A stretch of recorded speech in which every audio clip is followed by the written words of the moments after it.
Live બતાવો, live બતાવો, વિધાનસભા લાઈવ બતાવો, લાઈવ બતાવો, લાઈવ બતાવો. વિધાનસભા લાઈવ બતાવો. કીધું શું કામ ભાજપના 2-4 માણસો છે એ થોડું ખરાબ પિક્ચરો મોબાઈલમાં જોતા પકડાણા, તો કે લાઈવ જ બંધ. અરે લાઈવ બંધ ન કરવાનું હોય, ઓલાને કાઢવાના હોય.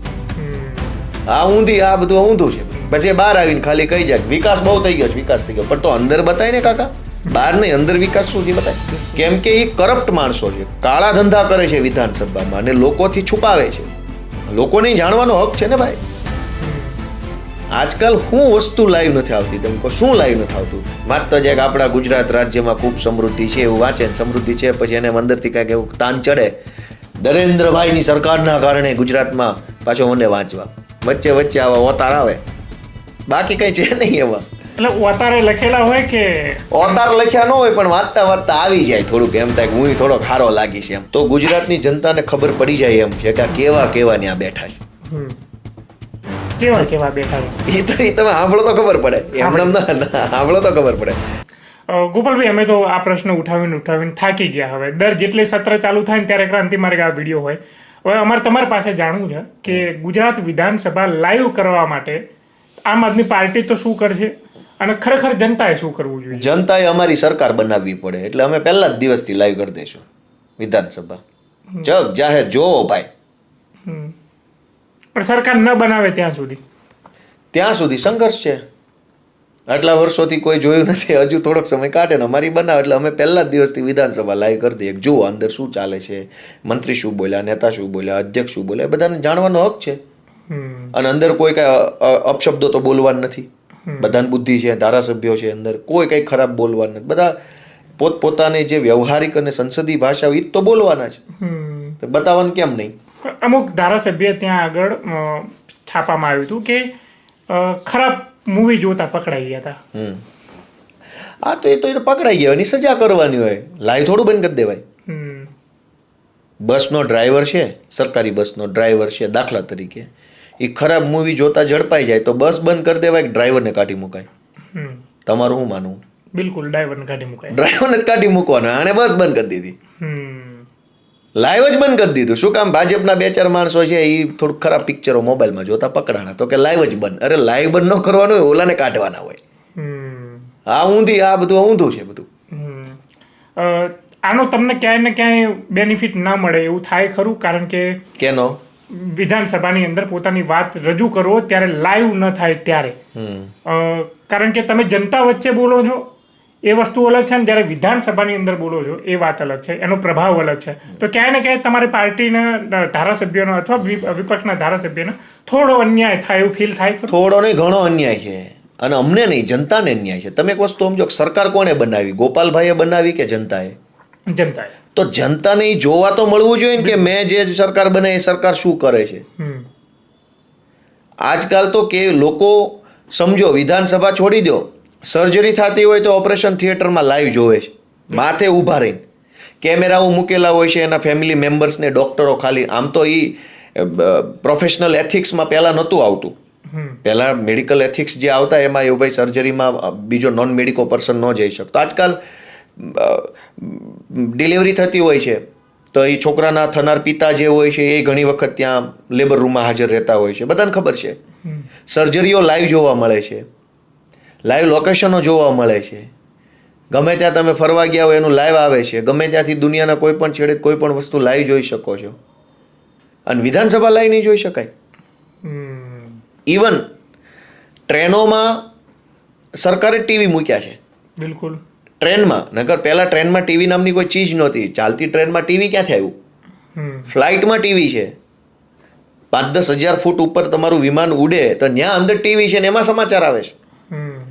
તો પ્લેનમાં ટીવી છે, ટ્રેનમાં ટીવી છે, લેબર રૂમની બાદ ટીવી છે, સર્જિકલના પેલું સર્જરીનો પેલું ઓપરેશન થિયેટરની બાદ ટીવી છે. એનો અર્થ એ છે કે બધું જ જોઈ શકાય એમ છે. તો ગુજરાતની વિધાનસભા કેમ ન જોઈ શકાય? એમાં શું તકલીફ છે? અને એમાં ક્યાં કોઈ કંઈ આપણે એને કંઈ બટકા ભરી જવાના ટીવીમાંથી? જનતા કંઈ ભાજપના નેતાને બટકા ભરી જાય છે? તો કેમ બંધ રાખ્યું છે? કેમ કે એ કરપ્ટ માણસો છે, કાળા ધંધા કરે છે વિધાનસભામાં અને લોકોથી છુપાવે છે. લોકોને જાણવાનો હક છે ને ભાઈ. આજકાલ શું વસ્તુ લાઈવ નથી આવતી? તમે કહો શું લાઈવ નથી આવતું? લગ્ન લાઈવ આવે છે, કોઈના સમાજના જ્ઞાતિના ફંક્શનો લાઈવ આવે છે, કેવું લાઈવ આવે છે. અને તમે આખા રાજ્યની સરકાર તમે બનાવી, સરકાર શું કરે છે કોઈને ખબર જ નથી. પછી બહાર આવીને ખાલી કહી જાય વિકાસ બહુ થઈ ગયો છે, વિકાસ થઈ ગયો, પણ તો અંદર બતાય ને કાકા, બહાર નહીં, અંદર વિકાસ શું છે બતાય. અંદર તમે કહો છો એમાં આંકડામાં બતાવવામાં આવે છે. અંદર તો બધું આંકડાની માયાજાળ છે ભાઈ. આપણને એમ લાગે કે અમેરિકા પાછળ રહી ગયું છે આપણાથી, એવા આંકડાઓ આવે બધા ગજબ. આપણને એમ થાય કે અમેરિકા વાળાએ હવે આપણી પાસે આવવું પડશે અહીંયા માગવા માટે કે અમને આ આપી દો ને કાકા, એમ એવા આંકડા ને એવી વિધાનસભામાં તમને એમ લાગે કે આ દેશ, આ રાજ્યમાં તો બધું હાઈ લેવલની સુવિધાઓ, એવા આંકડાઓ છે બધા, જેનાથી જનતા અજાણ છે. જનતા નહીં, નેતા અજાણ છે, એને કઈ ખબર નથી. તો ઓલું લખેલું એટલે વાંચે છે, એને ક્યાં ખબર છે કે આવું હોય આમાં. જનતા નહીં, નેતા નહીં, ખબર નથી. એ તો વાંચ્યા બધું પ્રિન્ટિંગ થઈ થઈ થોથા આવે. આટલા 2, 5, 10 કિલો કાગળ આવે છાપેલા, અને ભાગ પાડી દે વાંચો ભાઈ, વંચાય એટલું. શું છુપાવે છે આપણાથી?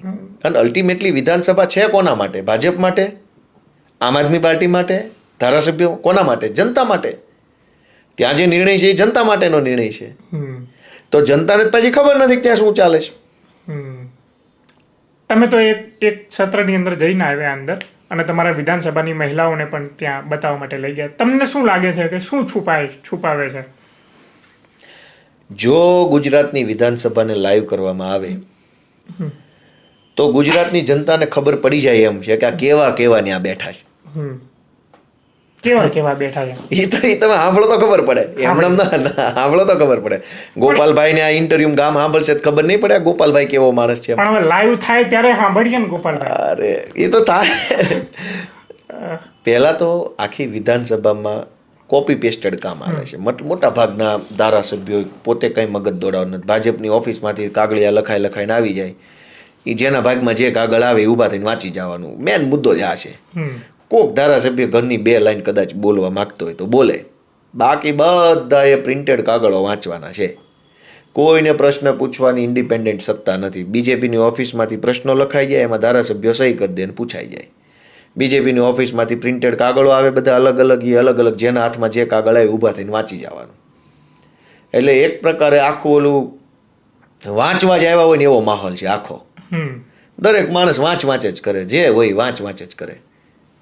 અને વચ્ચે ઓતાર આવે તો થોડોક જોંટો મારે, માનતો જાય કે આપણા ગુજરાત રાજ્યમાં ખૂબ સમૃદ્ધિ છે એવું વાંચે ને સમૃદ્ધિ છે, પછી એને અંદરથી કાંઈક એવું તાન ચડે નરેન્દ્રભાઈની સરકારના કારણે ગુજરાતમાં, પાછો મને વાંચવા.